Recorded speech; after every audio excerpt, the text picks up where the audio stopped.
boucles, ça va nous permettre d'exécuter une action un certain nombre de fois en fonction d'une condition.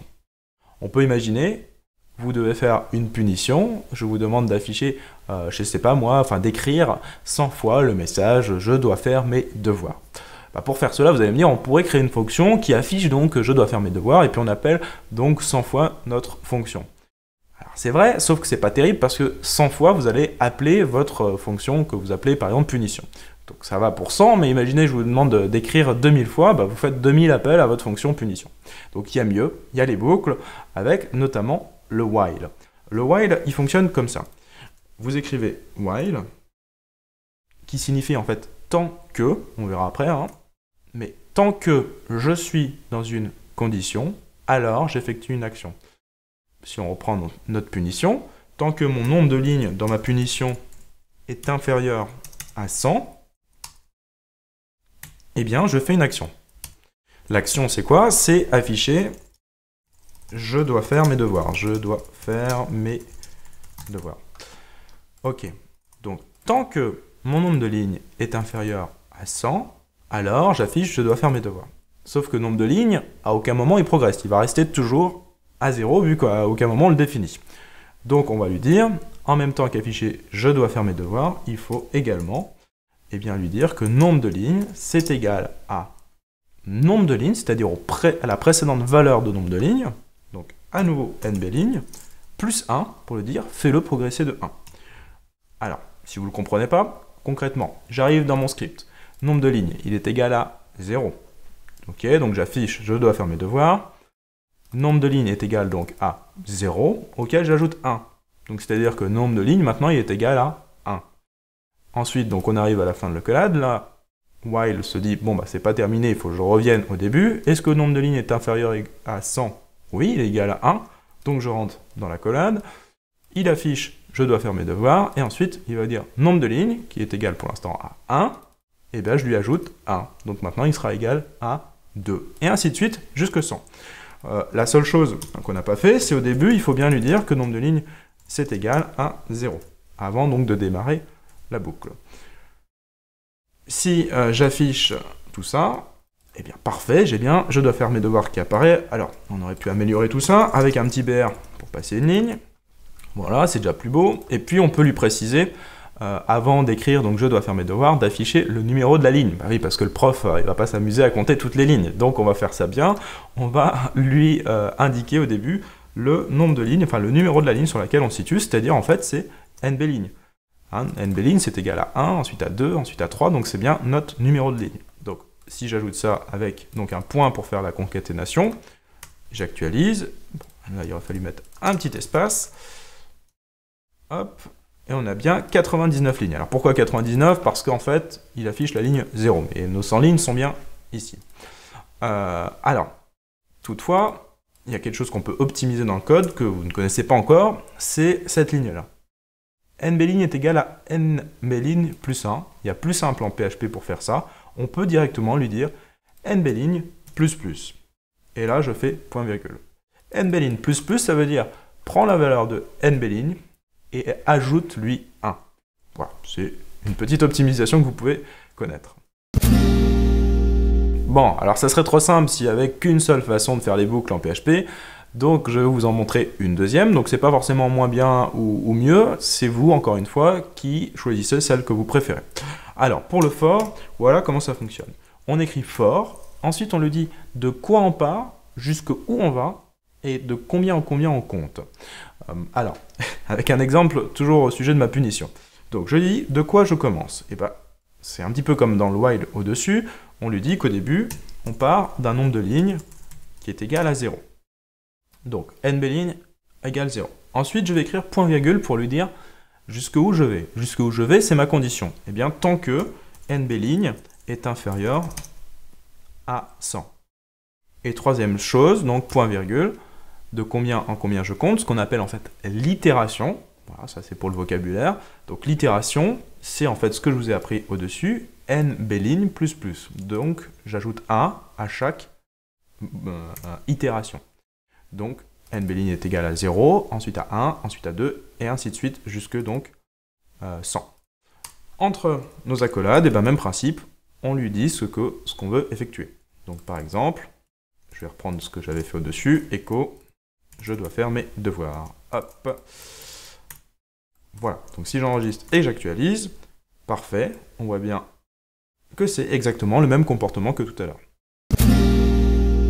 On a vu juste avant les tableaux. Alors ce qui peut être intéressant, c'est maintenant d'utiliser les boucles pour afficher les valeurs d'un tableau. Alors si je reprends mon exemple tout à l'heure, on avait vu, donc on avait créé un tableau avec mes différents jeux. Donc je vais prendre ce code, je vais le mettre donc dans mon nouveau fichier, et puis donc l'idée c'est de créer une boucle qui va afficher les différents jeux que je possède. Alors, comment je fais ça? J'hésite pas à mettre la vidéo en pause pour m'exercer, m'amuser à la maison. Moi, pour la correction, je vais utiliser le for. Alors, for, on sait que on a besoin de la valeur de début, de quoi on commence, jusque quoi on va et de combien on compte. De quoi on commence? De 0, ça c'est logique. Donc, for, donc je vais appeler ma variable i. Pourquoi i? Eh bien, comme itération. Itération, c'est là où je me situe dans ma moulinette. Combien de fois j'ai bouclé en fait à l'intérieur de ma boucle. Donc i, on va lui dire qu'il commence à 0. Donc là, vous pouvez l'appeler comme vous voulez, mais c'est vrai que vous rencontrerez souvent la variable i comme itération au cœur donc des boucles. Donc for i égale 0 pour commencer, point virgule jusqu'où je vais.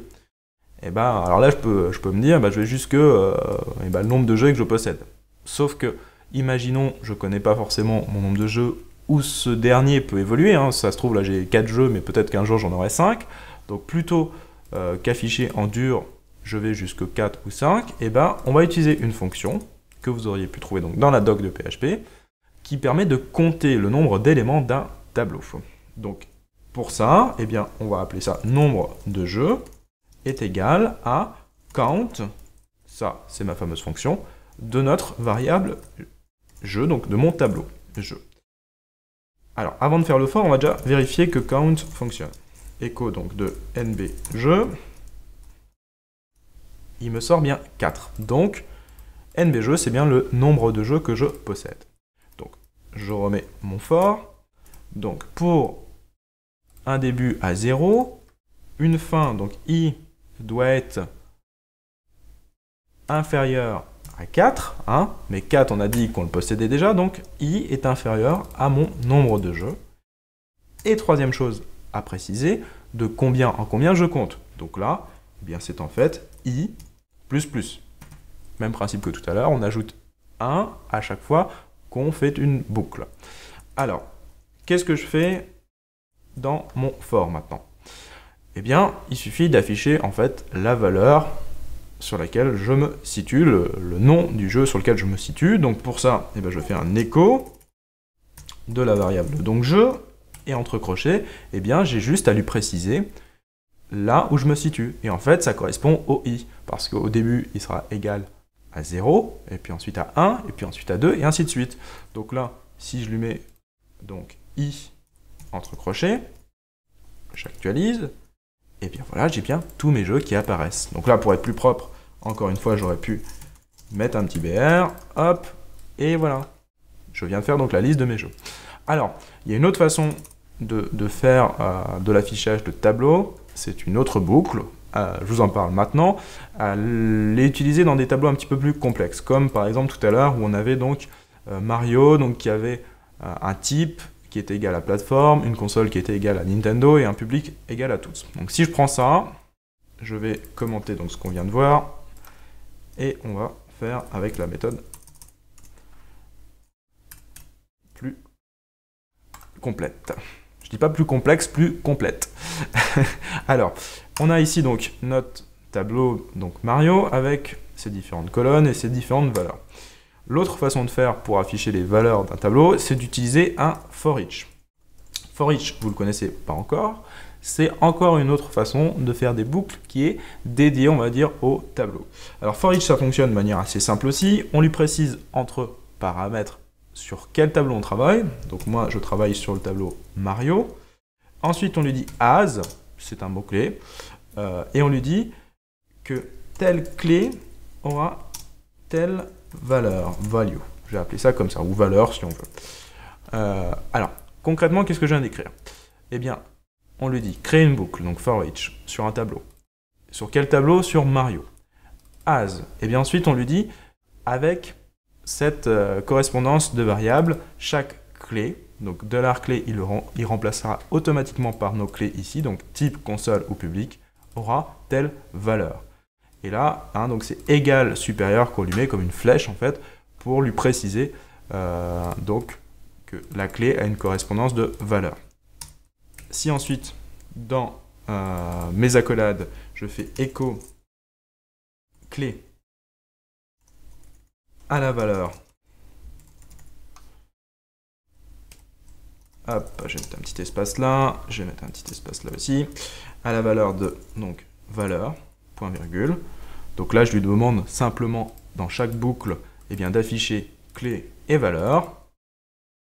Eh bien, bon, on voit pas grand chose parce que j'ai pas fait de BR, comme d'habitude, je suis feignant sur les BR. Hop, type à la valeur plateforme, console à la valeur Nintendo et public à la valeur tous. Et donc là, il a bien parcouru notre tableau Mario en remplaçant donc à chaque fois clé par ce qu'il y avait entre crochets et valeur par la valeur correspondante.